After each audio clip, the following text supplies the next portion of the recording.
ઘડી મહેમાન થઈ અને આ તો મલક બધોય આવી મળે ભગવાલામાં હવ કોઈ મારું બાયું વિનાનું ન મળે દેખાય પ્રસંગ નું બળો ઊંડે કાળા કાગડા એ જાજા હગા હોય જગતમાં પણ આપણા અને હંમેશા કવિ કાગ બેઠેલા એ એક ખેતરમાં ઢોળવની માથે બેઠેલા અને ઘડીક ચાંદો જોવે, ઘડીક સૂરજ જોવે, ઘડીક નદીઓના પાણી જોવે, ઘડીક ઉપર આકાશ જોવે, ઘડીક હેઠે ધરતી જોવે. આટલું બધું મોટી વસ્તુ, આવડો મોટો પૃથ્વીનો દડો એ કેમ ફરતો હોય છે, એને ફેરવા વાળો ભગવાન કેવો હોય છે, એમ કે આવડો મોટો દરિયો ભગવાન માટે એક નાનું કુંડું કહેવાય, તેને બનાવવા વાળો ભગવાન કેવો હોય છે એમ. અને એ કવિ કાગ એમ કે આટલું બધું વિચાર્યું તો ના વિજ્ઞાન પણ પાછું પડે એમ. અને ત્યારે કવિ કાગ એ બધું સામે જોવે અને એ જે દુહો લખે, એ પેલા આકાશ સામે જોવે અને એ દુહો લખે, આકાશના ઘડનારના ઘરને ગળ્યા કોણે હશે, બ્રહ્માંડની માતા તણા કોઠા કહો કેવડાય છે. કે આ બ્રહ્માંડ જ્યાં ઘડાણું છે એ માતાનો કોઠો કેવડો છે એમ.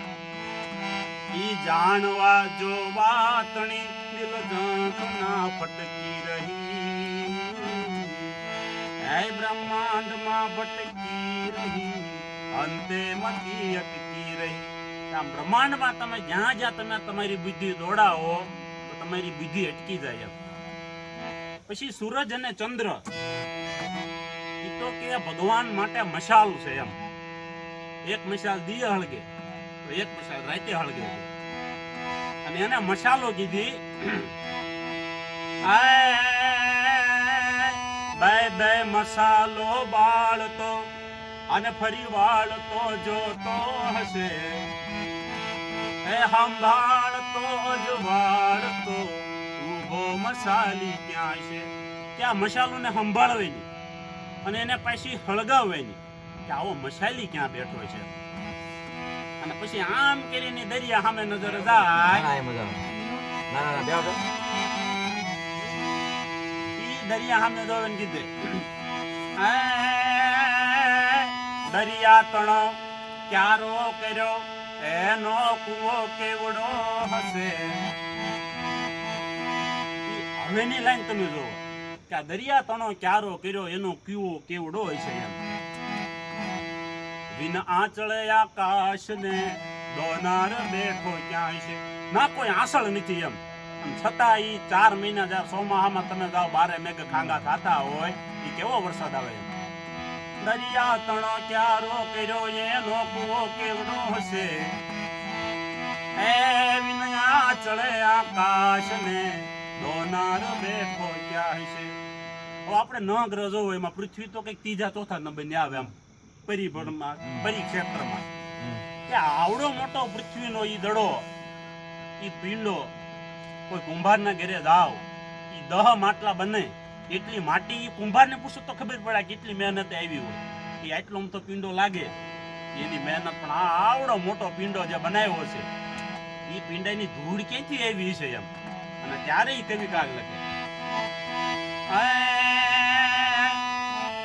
ધરણી તણો પિંડો કર્યો રજલાવતો ક્યાંથી હશે,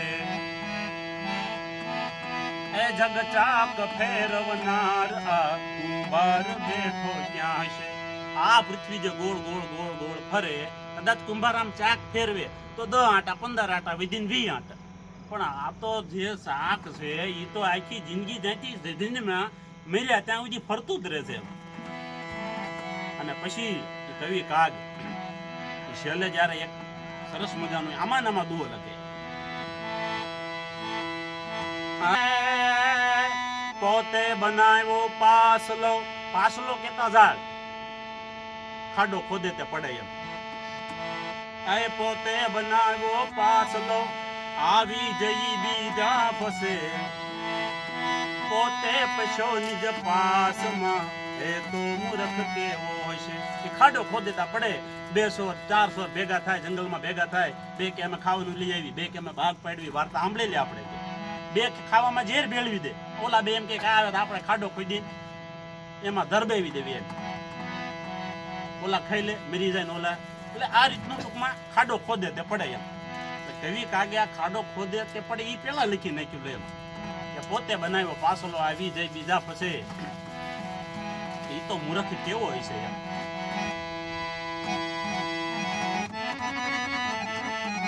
અને